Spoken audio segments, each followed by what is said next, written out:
নমস্কার বন্ধুরা, সবাইকে জানাই শুভ দীপাবলির প্রীতি ও শুভেচ্ছা।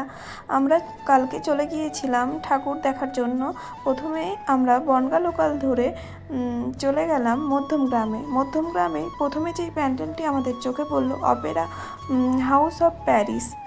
প্যান্ডেলটি খুব ভালো হয়েছিল, আর তার মধ্যে মা কালীর দর্শনটা আমাদের খুব ভালো হয়েছে।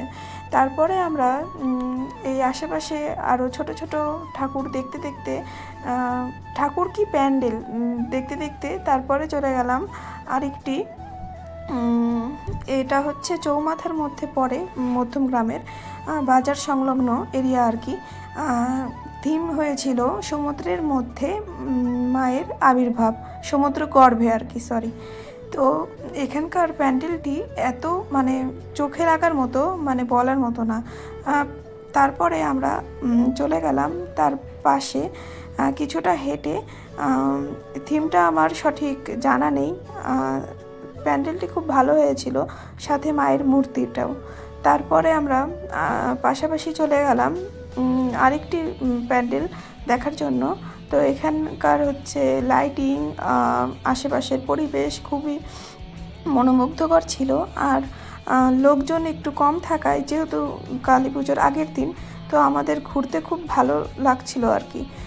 পরের থিমটা হয়েছিল পুরুষ। এখানকার ক্লাবটির নাম আমি সঠিক জানি না, কিন্তু এখানকার ভিতরের যে পরিবেশ আর মায়ের মূর্তি সব কিছু দেখেই মানে চোখ ধাঁধিয়ে যাওয়ার অবস্থা। এখানকার যে থিমটি হয়েছে পুরুষ, পুরুষরা আমাদের জীবনে কি কি ছাপ ফেলে রাখে সেগুলোই মানে দেখিয়েছে। সকাল থেকে রাত অবধি পুরুষ যে কাজগুলো করে সেগুলোই এখানে তুলে ধরেছে, এবং শিশুকাল থেকে বৃদ্ধ অবস্থা পর্যন্ত পুরুষের কি কি কাজ থাকে সেগুলোও তুলে ধরেছে। তারপরে আমরা চলে গেলাম পাশাপাশি আরও প্যান্ডেল দেখতে। এখানে যেই প্যান্ডেলটি আমাদের এরপরে চোখে পড়লো, সেটির থিম ছিল আলপনা, গ্রাম বাংলার সংস্কৃতি আলপনা, যেখানে আমরা লক্ষ্মী পুজো আরও অন্যান্য পুজোতে আলপনা দিয়ে থাকি। সেই থিমের উপরে বেস করে এই প্যান্ডেলটি তৈরি হয়েছে।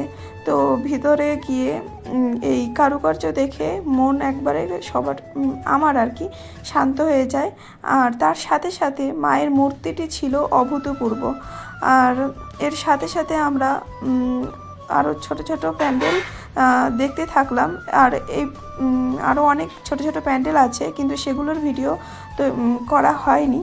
তো বন্ধুরা, তোমাদের যদি ভালো লেগে থাকে তাহলে তোমরা অবশ্যই এই প্যান্ডেলটিতে যেতে পারো। আর মধ্যমগ্রামে গিয়েই 3 নম্বর প্ল্যাটফর্মে যেতে হবে। তারপর